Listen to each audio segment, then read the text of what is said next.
Welcome back to smart GK tricks. तो इस video में बात करने वाले हैं हम रेलवे की जो भी वैकेंसियां 2 साल में निकली थी, 2 साल में क्रिएट हुई थी और आने वाले फ्यूचर में वैकेंसियां थी, उसके बारे में इस वीडियो में बिल्कुल डिटेल्स में बात करने वाले हैं। क्योंकि मीडिया पे बहुत सारे ऐसे आ रहे हैं न्यूज़ कि रेलवे ने जो भी वैकेंसियां थी उनको डिक्रीज कर दिया गया है, सरेंडर कर दिया गया है। तो हम जानेंगे इसमें कि कौन कौन सी ऐसी वैकेंसियां हैं जिसे सरेंडर किया गया है और कौन कौन सी वैकेंसियां हैं जिसके लिए वो रिक्रूटमेंट करेंगे। और बहुत सारे स्टूडेंट, खास तौर से हम इस वीडियो में बात करेंगे रेलवे से रिलेटेड एनटीपीसी और ग्रुप डी के लिए, क्योंकि बहुत सारे स्टूडेंट काफ़ी दिनों से तैयारी कर रहे हैं, काफ़ी सालों से तैयारी कर रहे हैं ग्रुप डी और एनटीपीसी के लिए। और इसकी आपको पता है कि कोविड-19 के चलते ये बहुत ज़्यादा इफेक्टेड हुआ है। इसका एग्ज़ाम अप्रैल में संपन्न हो जाना था एनटीपीसी और ग्रुप डी के लगभग, लेकिन नहीं हो पाया है। तो हम इस वीडियो में बात करेंगे। तो फ्रेंड्स आइए, एक रेलवे ने एक सर्कुलर जारी किया है, जैसे कि आप यहाँ पे देख रहे होंगे कि इससे पहले भी एक दो सर्कुलर जारी किए जा चुके थे। जो पोस्टर थे उनको फ्रीज करने के लिए और उनको रिव्यू करने के लिए जो भी वैकेंसियां थी। लेकिन ये देखिए यहाँ पे 2 तारीख को, 2/7 यानी 2 जुलाई को ये सर्कुलर जारी किया गया है। और ये देखिए यहाँ पे नंबर दिया हुआ है और ये किसको पोस्ट किया गया है, जैसे द जनरल मैनेजर और all India railway including the production unit and other, ये सभी के लिए पोस्ट किया गया है। सब्जेक्ट में यहाँ पे हम देखेंगे तो सब्जेक्ट क्या है, review of the policy on creation of post. तो जो भी पोस्ट क्रिएशन हुए हैं, क्रिएट हुए हैं, उनके बारे में, उसकी पॉलिसी के बारे में ये सर्कुलर जारी किया गया है। ठीक है, अगर यहाँ पे हम बात करें कि ये रिफ़र कहाँ कहाँ किया गया है, तो रिफ़र बहुत सारे लोगों के पास, जैसे आप यहाँ पे देख रहे होंगे, सारे डिटेल मेंशन किया हुआ है। ठीक है, यहाँ पे हम आगे देख लेते हैं कि board has approved following in action plan for economic measure and realisation of expenditure. ठीक है, तो इसके लिए इन्होंने एक्शन प्लान, इकोनॉमिक मेजर और जो रेजलाइजेशन इनका एक्सपेंडिचर है, इनका खर्च है, इसके लिए ये एक्शन प्लान को जारी किया है। इसमें कुछ पॉइंट्स इन्होंने दिया है और पॉइंट करके बताया है। जैसे यहाँ पे हम देख रहे हैं कि पहले का 3 पॉइंट है यहाँ पे ए बी करके।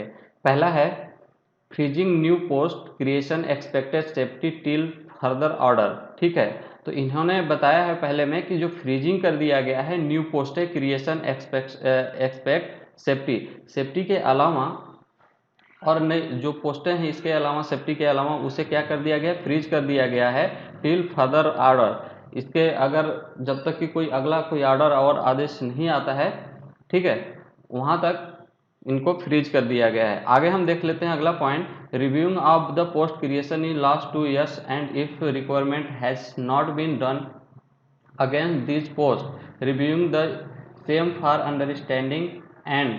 ठीक है, तो यहाँ पे इन्होंने बताया है जैसे दूसरे पॉइंट पे कि जो 2 साल में जो न्यू वैकेंसियाँ क्रिएट हुए हैं उनको रिव्यू कर दिया, रिव्यू करके requirement has not been the done against this post reviewing the same for surrendering. जो रिव्यू करने के बाद जो उन्हें आएगा समझ में कि जो यूज लाइक वैकेंसियाँ नहीं है उनको क्या कर दिया जाएगा, सरेंडर कर दिया जाएगा। इसमें बताया गया है जो 2 साल में जो वैकेंसियाँ, यहाँ लिखा हुआ है कि लास्ट 2 ईयर में जो क्रिएट हुए हैं, जो वैकेंसियाँ निकली हैं, उनके लिए कहा जा रहा है। अगले पॉइंट की बात करते हैं। अगला यहाँ पे कहा गया है कि surrendering of the exciting vacancy is other than safety category. तो जो सेफ्टी कैटेगरी के अलावा जो वैकेंसियाँ बचेंगी उनमें 50% जो करंट में निकली हुई वैकेंसियाँ दो लास्ट 2 ईयर में, उसमें 50% वैकेंसी को क्या कर दिया जाएगा, सरेंडर कर दिया जाएगा। ठीक है, जो सेफ्टी के अलावा होगा। और सेफ्टी कैटेगरी में जो वैकेंसी आती है उसमें कोई बदलाव नहीं करने को इन्होंने बताया है। ठीक है, और हम अगले पॉइंट की बात कर लेते हैं। दूसरा पॉइंट है कि यहाँ पे लिखा है कि afford decision of board here by communicated for the strict compliance. तो इन्होंने बताया है कि ये सब डिसीजन बोर्ड के द्वारा लिया जा रहा है। ठीक है, स्ट्रिक्ट कंप्लीहेंस के द्वारा। ठीक है, अगले पॉइंट्स की हम बात कर लेते हैं कि instruction regarding review of the pending indents safety with RRB is the being issues separately. इन्होंने बताया है कि जो सेफ्टी से रिलेटेड चीज़ें हैं, नॉन सेफ्टी रिलेटेड चीज़ें हैं, उनको क्या किया जाएगा, यूज सेपरेटली, उनको देख के हटाया जाएगा। और जो सेफ्टी वाली चीज़ें हैं उसमें कोई बदलाव नहीं किया जाएगा। अगले पॉइंट की हम बात कर लेते हैं। चौथा पॉइंट है कि this issue with be convince of the finance director of the ministry of railway. तो यह जो इशू है, यह जो समस्या है जिसके कारण यह निर्णय लिया जा रहा है, तो ये मिनिस्ट्री ऑफ रेलवे की जो इकोनॉमिक्स प्रॉब्लम है, जो फाइनेंशियल प्रॉब्लम है, क्योंकि आपको पता है इससे पहले भी सर्कुलर जारी करके उन्होंने बताया था कि 58% जो है रेलवे की ये जो इनकमिंग है वो गिर गई है। ठीक है, जो उसका कमाई होने वाला था वो बंद होने के चलते पूरी तरह से 58% गिर चुकी है। बहुत ज़्यादा रेलवे घाटा में है। इस वजह से ये सारी चीज़ें जो इन्होंने प्लान बना रहा है, एक्शन प्लान ये बना रहे हैं। ठीक है, अब यहाँ पे इन्होंने ये द प्लीज नॉलेज रिसीव्ड, ठीक है, यहाँ पे देख लीजिए आप कि ये ज्वाइंट डायरेक्टर एमपीपी हैं रेलवे बोर्ड के अजय झा, इन्होंने यह सर्कुलर जारी किया है। और ये कब जारी किया गया है? 2 को जारी किया गया है। ये तो बात रही जो सर्कुलर जारी करके रेलवे फाइनेंस मिनिस्टर ने ये बताया है। ठीक है, आगे और क्या चीज़ें हैं, जैसे कि यहाँ पे आप देखिए कि कल जो था, कल आनंद एस खाती एक हैं रेलवे डीजी, ठीक है, आनंद एस खाती, उन्होंने कल प्रेस कॉन्फ्रेंस किया था। और जो मीडिया थी, मीडिया पे बहुत सारे न्यूज़ चल रहे थे कि सारी वैकेंसियां जो रेलवे की हैं वो डिक्रीज कर दी गई हैं, सारी वैकेंसियों को रद्द कर दिया गया है जो आने वाली वैकेंसियां हैं।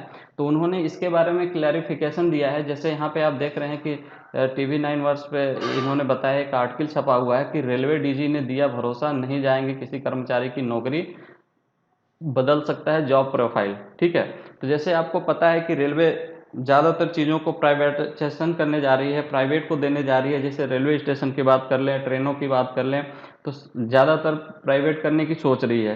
तो इससे बहुत सारे क्वेश्चंस बन रहे थे और मीडिया पे काफ़ी न्यूज़ छप भी रहे थे। तो इन्होंने क्लैरिफिकेशन देके बताया है कि किसी की ये जो प्राइवेटाइजेशन हो रहा है उसके उससे किसी कर्मचारी की नौकरी नहीं जाएगी, केवल जॉब प्रोफाइल हो सकता है तो बदल जाए। ठीक है, और इन्होंने आगे क्या क्या बताया है इसके बारे में भी हम यहाँ पे देखते हैं। जैसे कि रेलवे डीजी HR आनंद एस खत्री ने बताया, शुक्रवार को प्रेस कॉन्फ्रेंस हुआ था, उसमें उन्होंने बताया है कि रेलवे में न तो किसी की नौकरी जा रही है और न भर्तियों में कमी की जा रही है। ठीक है, उन्होंने बताया कि जो ट्रेन संचालन और रख रखाव किसी भी सुरक्षा श्रेणी की नौकरियों सरेंडर नहीं किया जाएगा। ठीक है, ये तो पहले ही बताया था कि सुरक्षा श्रेणी से रिलेटेड जो वैकेंसियां हैं उसको सरेंडर नहीं किया जा रहा है, नॉन सेफ्टी वाली जो वैकेंसियां हैं उन्हें किया जा रहा है। हालांकि आने वाले समय में कर्मचारियों की जॉब प्रोफाइल बदल सकती है। इन्होंने बताया कि जॉब प्रोफाइल बदल सकती है लेकिन नौकरियां नहीं जा सकती, कि नहीं जाना है किसी का।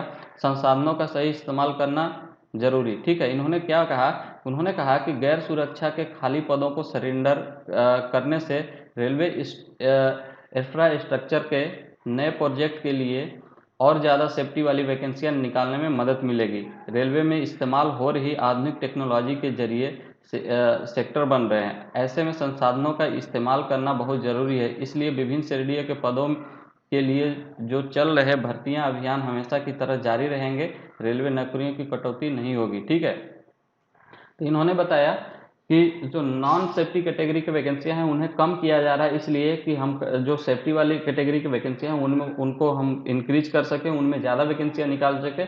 इस वजह से किया जा रहा है, न कि और कोई प्रॉब्लम की वजह से जो वैकेंसियां हैं उसको घटाया जा रहा है। तो यहाँ पे इन्होंने ये क्लियरिफिकेशन दिया है। और रेलवे मिनिस्ट्री ऑफ रेलवे ने भी ट्वीट करके बताया था कि Indian railway is not going to surrender any safety categories post required operation and maintenance. तो जो ऑपरेशन और मेंटेनेंस से रिलेटेड जो भी वैकेंसियां हैं उनमें कोई सरेंडरिंग नहीं किया जा रहा है, उनको डिक्रीज नहीं किया जा रहा है। बाकी नॉन कैटेगरी वाले तो इन्होंने बताया था। और ये किया जाएगा, review is been done only for non safety category, केवल नॉन सेफ्टी कैटेगरी वाली वैकेंसियों को ही रिव्यू किया जाएगा, उसे ही सरेंडर किया जाएगा। Post can be creation for new railway infrastructure project being develop for fast speed के लिए ये चीज़ें ज़्यादा की जा रही हैं कि नॉन सेफ्टी वाले तो बाद में हो जाएंगे, और जो सेफ्टी से रिलेटेड जो वैकेंसियां हैं उनको करने के लिए वो नॉन सेफ्टी वालों को घटा रहे हैं, डिक्रीज कर रहे हैं, जिससे कि सेफ्टी वाले रिलेटेड जो भी वैकेंसियां हैं उनको ज़्यादा से ज़्यादा निकाल के और रेलवे को क्या करें, फास्ट स्पीड दे सकें और न्यू प्रोजेक्ट को ये अच्छे से चला सकें। ठीक है, तो ये रेलवे मिनिस्ट्री द्वारा देख रहे हैं कि आप ट्वीट भी किया हुआ है। ऑल, यहाँ पे और इन्होंने ट्वीट करके ये बताया है कि all going requirement driver for section against different categories for post continue UGL. तो जो ये सारी पोस्ट ये बताया है कि जो सेफ्टी कैटेगरी हैं जैसे ड्राइवर हो गया, इसके और भी बहुत सारी हैं जो सेफ्टी वाली, उनको सब कंटिन्यू रखा जाएगा।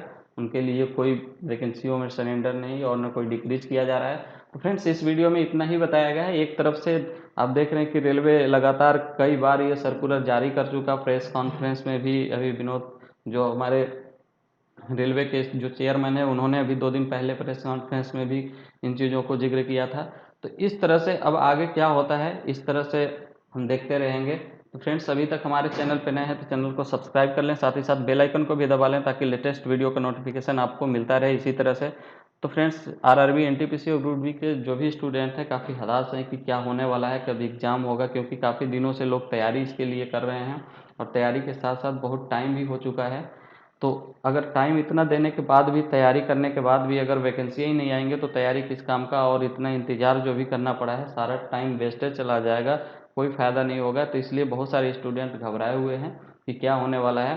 तो फ्रेंड्स इन्होंने क्लैरिफिकेशन यहाँ पे दे दिया, ये भी आपने देख लिया कि जो नॉन कैटेगरी हैं वो वैकेंसियाँ डिक्रीज़ की जा रही हैं। जो भी रेलवे ग्रुप डी और एनटीपीसी की जो निकली हुई हैं इसमें नॉन जो सेफ्टी वाली हैं उसमें 50% उसमें क्या कर दिया जाएगा, 50% डिक्रीज कर दी जाएंगी, बाकी जो सेफ्टी वाली है उसमें डिक्रीज नहीं की जाएगी। ठीक है फ्रेंड्स, आई होप कि आपको वीडियो में सारी चीज़ें क्लियर हो गया होगा। अब हम मिलेंगे नेक्स्ट टॉपिक के साथ नेक्स्ट वीडियो में, तब तक के लिए धन्यवाद।